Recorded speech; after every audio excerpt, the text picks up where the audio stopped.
Good evening, and we are sitting here with Pastor Rhonda and John Higgins, and we're going to ask them questions referring to their relationship. How you guys doing tonight? Doing great. Good. I guess my first question is how long have you guys been together? Been together for actually to be 28 years in January, so almost 28 years. Awesome. Okay, and how would you characterize your communication with your spouse? And I'll direct this to Pastor Rhonda. Communication now after almost 28 years is really good. If you'd asked me that about 28, even 15 years ago, I might have said it was rough, or some days even frustrating. But when you're together for 28 years, you begin to finish each other's sentences, and you know what the other one's thinking before they even say it. So it's great now. Thank you. Statistics show that men and women communicate differently. In what ways, from your own personal experience, would you say that men and women communicate differently? And I'll direct this to Pastor John. Well, first of all, men talk about half as much as women do. So a man should listen twice as much as he talks. I've found out the best way to communicate is to, speak when necessary. Listen, a lot, and I find that to be, very, it works for me because, if I have something that I'm really passionate about, I'll, speak. But, most of the time I'm a very good listener, Who would you say, Pastor? He is a good listener.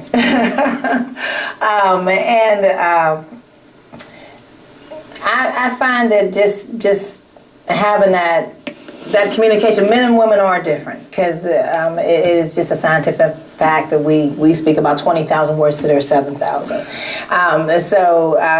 What I've learned though is after 28 years to listen a bit more, because what I find is I did most of the talking, but if you listen to, a lot of times to a man, he has something good to say. He might, like you said, he says it when he means what he says, but I find myself more saying, wow, you were right about that. So it makes me listen a lot more. I think that God in his wisdom gave you 2 ears and 1 mouth, so you should always listen twice as much as you talk.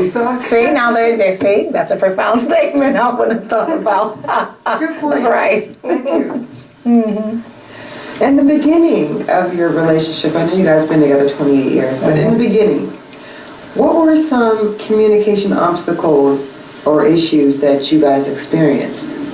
And how did you handle that? Okay. You first. All right. The age difference, because we are 11 and a half years apart.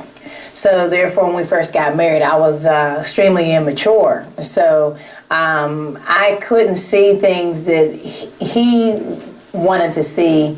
Didn't make a lot of sense to me. And I think in the beginning, he wasn't as patient to recognize what he was taking on and getting married. We were 19. I was 19. He was 30. So that was an obstacle that the age barrier that we had to overcome. He had to be a little more patient, and I had to try to be a little more mature. How'd you handle that? Well, it was hard, but they say patience is a virtue, and I was patient, not all the time, sometimes right. I, lost my cool. But,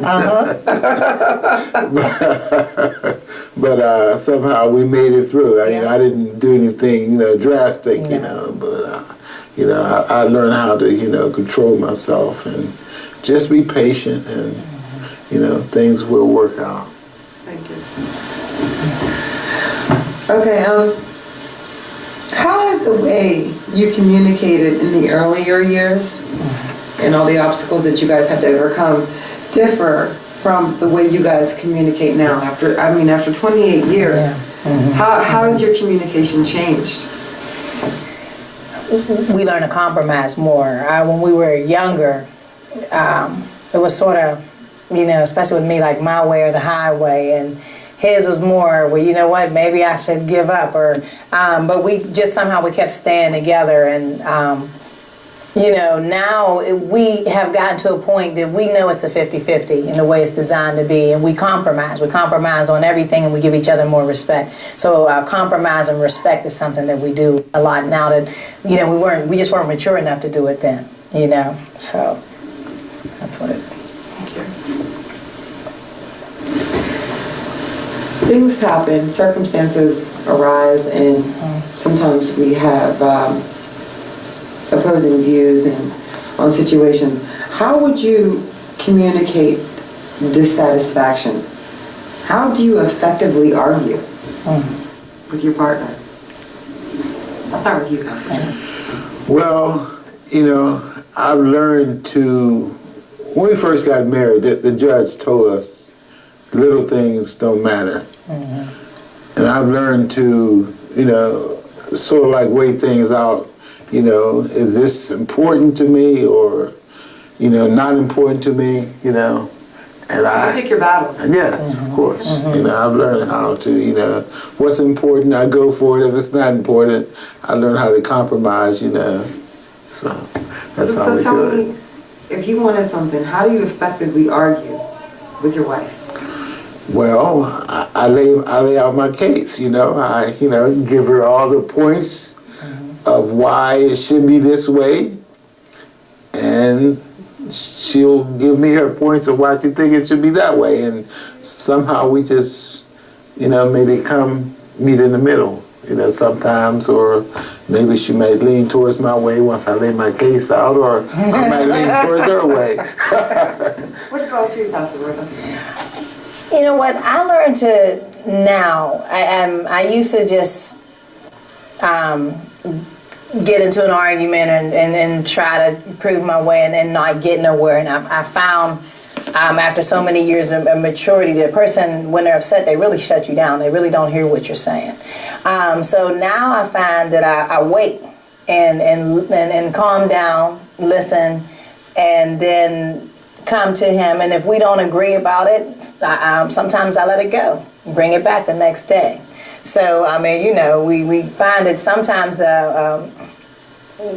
disagreeing, you might disagree, and that disagreeing may be a silence for a day or two till you can come together and compromise.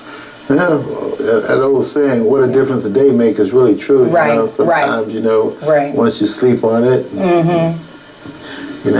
you might see things a little differently. Absolutely. Next day. I agree. So after 28 years, and what would you say is the main key to good communication in a relationship?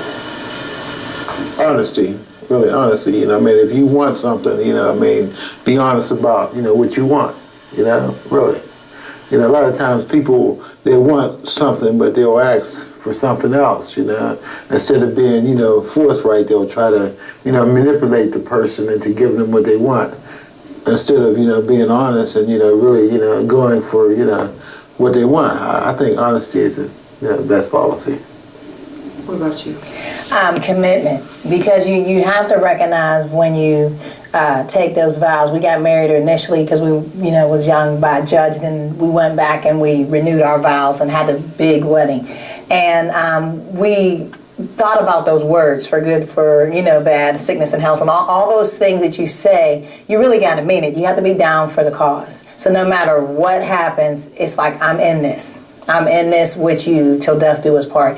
And I think once we really recognize that we got each other's back, and we do, no matter what, we could have a disagreement and we go to bed, eat a pizza, and we're good.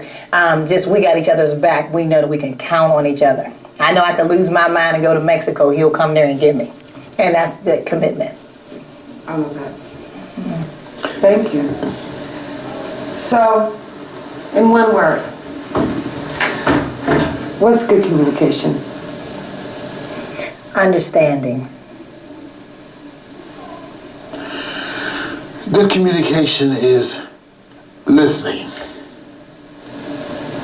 Thank you guys so much. You're welcome. You're welcome.